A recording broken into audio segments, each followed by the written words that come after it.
Howdy, howdy. All right, we're going to switch some things up, and I want everyone on their feet. Move the tables to the edges of the room. Everyone up, or at least find somewhere to stand up. Okay? Come on, stop sitting around. Stand up. Stand up. Stand up, stand up, stand up. Come on. I see you guys sitting down. All right. You guys are going to do all the actions I tell you. I'll tell you a total of 10 actions, one at a time. You will complete these actions in the order they were given. Each time another another action is given, you will start at the beginning and work your way to the newest action. Are you ready? Yeah? Okay. Number 1, lay on your back and put your feet in the air. Go, go, go. Hurry. This is a quick one. And stand up again. Stand up, stand up, stand up. Run around the cameras. Number 2. So lay on your back, put your feet in the air, and then run around the camera.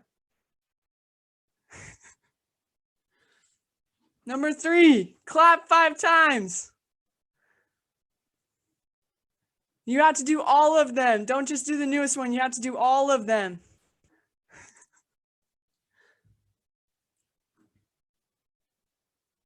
Okay, number 4. Go find an ice cube. Run! Run! Run! Good job. Yeah, eat that ice cube. Do a jumping jack.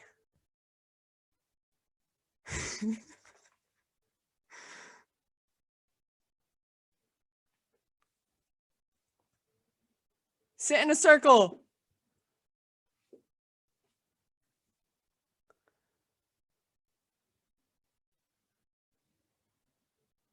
Go grab a pen.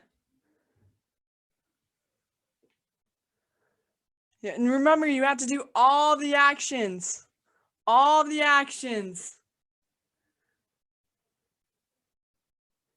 Okay, do a somersault. Do a somersault.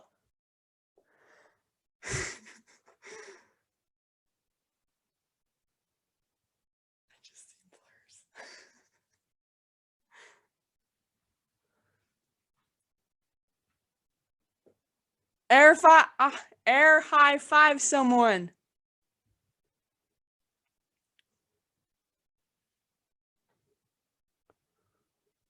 Don't forget to do all of the previous actions. Oh, gotcha. And eat an invisible meal.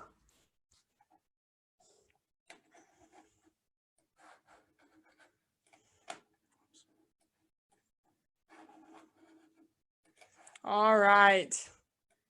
Thank you, everyone. Now you guys can sit down if you're done. Take a breather. That was a bit. Everyone sit down.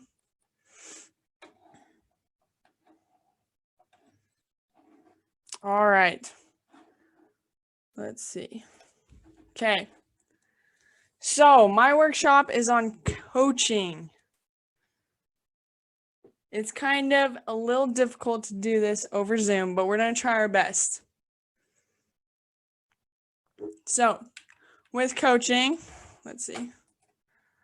At least when I think of coaching, I think of a big guy or woman, and they're just yelling at you, giving you orders, and sometimes it doesn't make sense. But in a workshop environment, it can be a little different. So like in your head, it can be like, I love you, you're doing great. You know, you need to encourage them. So in coaching, there's like 2 main ways of doing it.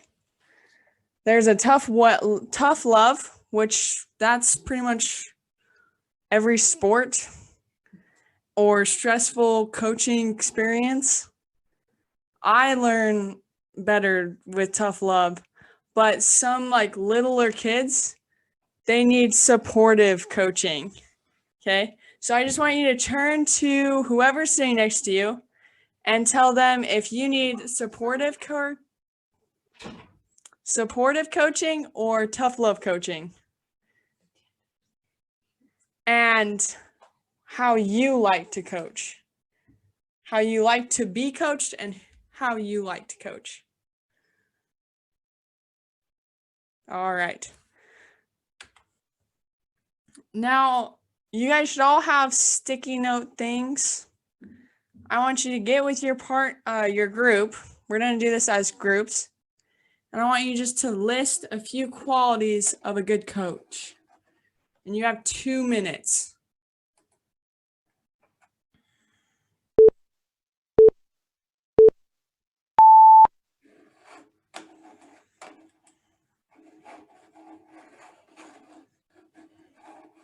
Put them in the breakout.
All right, everyone.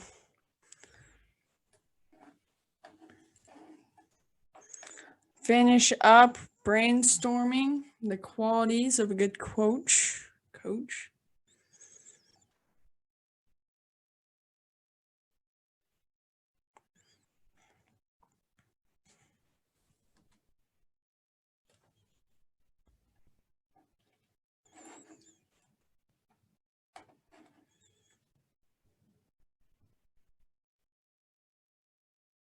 Okay. So in that activity, I hoped you noticed that I was being a little mean and yelling at you guys, and it was kind of chaotic. It was a chaotic activity. But when you're coaching, you want it to be not chaotic, and you want it to be as clear as possible so then people can follow your instructions. I was searching the internet and I came up with 4 qualities of a good coach. And I just like to take a second. Hopefully, when you guys were brainstorming your qualities, you talked about them as a group. Coaching is very personal, and you can change it to your needs, and you can use it to what you're teaching and your audience, you know? And so we're just gonna stick in our like personal groups for this workshop. We're not gonna share all together. But these are some of the qualities I thought of as a good coach. I think I'm sharing my screen. Yes. Okay. So humble is the first one. This is very important because like this can go both ways. Because if you mess up during a workshop and you just like blow it off, 95% of the time no one will notice, and that's fine. But if you like mess up big and it like affects other people and it comes into the light, it's better just to own it. You know, if you're a coach, just own your mistakes. The third one is coachable. You know, if you can people hear me? Okay, I just feel like they're annoying me. If you're coaching and they're trying to teach you, it's easy to just blow them off. But if you like take what they say and use it, they're going to feel more important. You know, if that, and that actually brings us to our next one, and that's respected. If you respect them, they're going to respect you. It goes both ways, and you need it when coaching. Because if you're teaching this workshop and you're not getting respected, if it's your little sibling or just a bratty kid, you need to like set down the law, you know? And you just need to tell them straight up, be like as factual as you can. And if you have to, kick them out. That's all right. Sometimes you got to do that. But most of the time you have to like help them. And that comes to patience. You need to be patient with everyone because some people need some time, but you need to listen to them and teach them. Anyways, you guys look like you're having a good time. We're gonna move on. The next thing, no, stop it. Okay, the next thing is skills. All right, I want you guys to break out. I'm gonna put you in breakout rooms in just a second, and we're just gonna do the same thing. I want you to brainstorm a few skills you think is necessary to be a good coach, and talk to them. Talk to your team about it as you're doing that.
Where is she?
All right, everyone, wrap it up.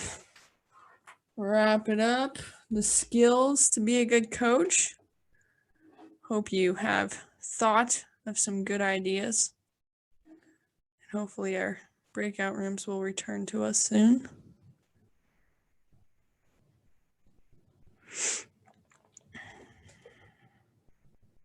Anyways, while we're waiting for them, I love coaching, mostly because I really do like yelling. Like, I love chaos. Okay. And not everyone does. And that's the cool thing about coaching, is because you can make it personal to you. I'm a very tough love coach. And in a second, you'll see that Sarah is a very, very supportive coach. Okay. And it's just personality wise. And so that's why I'm just keeping you guys in your teams, because you will be able to personalize it to you guys for what you're teaching and to your audience. All right, I think we have everyone back, hopefully. So we're gonna move on to what I found are some good skills to be a good coach. The first one is relationships. Not all the time when you start a new club, you will know everyone in there. So you might have like previous relationships that you can carry over or renew or make better or worse, which would not be best, but hopefully better. And but most of the time you'll have to make new relationships. And that's the fun part about 4-H. Observation. This is a very big one. When you're coaching, you have a curriculum, but you don't know like the skills of your class. You know, they could be really good at something, so you can just like skim over that part. Or if you thought they would know something and they like really, really don't, then you might need to spend some time there. It's all on observation and watching and observing and adapting, just like that meme. Anyways, curiosity. This is just like what I was saying with, let's see, I think it was coachable or respected. You need to show some curiosity and interest in your class. Because if they feel important, they feel more inclined to participate. And when they participate more, then your workshop's going to be that much better. Yeah? Does everyone agree? Can I get a thumbs up? A hoorah, maybe? Everyone's just scream, hoorah. Hey, Rich County, I saw that thumbs down. Hoorah. All right. Now to the last skill to be a good coach.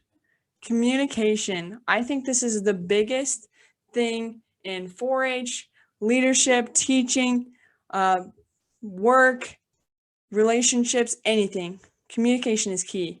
You know, if they don't know what you're thinking, then you shouldn't expect them to, well, know what you're thinking. You need to communicate that.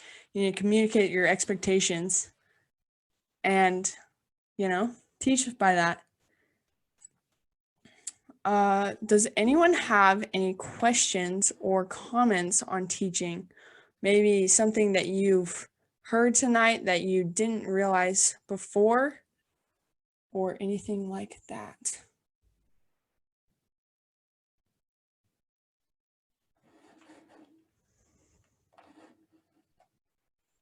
No? No one? Well, thank you all for coming to my workshop. It's been a ball, and although I don't know hardly any of you, it's been a blast. I'll turn the time over to Sarah, not Sir, and we will be soon. We'll be done soon. It's been a long day, but I hope you guys have had fun. To you, Sarah.